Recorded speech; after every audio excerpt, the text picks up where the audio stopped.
Kurdistani aziz, Rojnameger Mehmet Salih Bedirxan Cemerdina Bakurê Kurdistanê li gel we.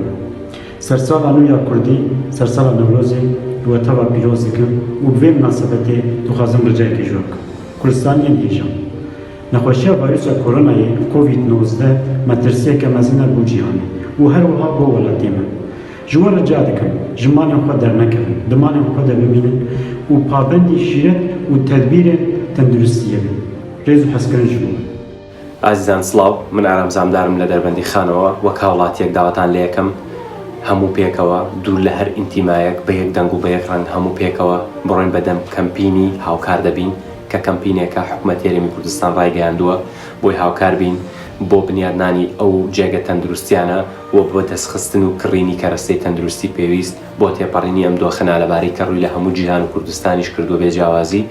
هیوادارین هەمومان پێکەوە بەپێی ئەو توانادارایی کە هەمانە ئەگەر توانایەکی باشمان هەیە بە بڕێکی باش هاوکار بین، ئەگەر توانایەکی ناوەندمان هەیە بە بڕێکی ناوەند و ئەگەر توانامان نییە تەنیا بە ئامۆژگارێکیش بێ هاوکار بین.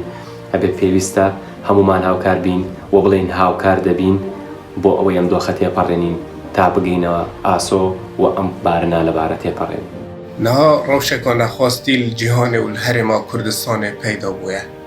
Bo derbasbûn ji vê rewşaheyî û bihêsmana me divêt em hawlatî û kesên dewlemend piştevan û harîkarên hikûmeta xwe bîn. Em pêk ve dê bi ser kevin.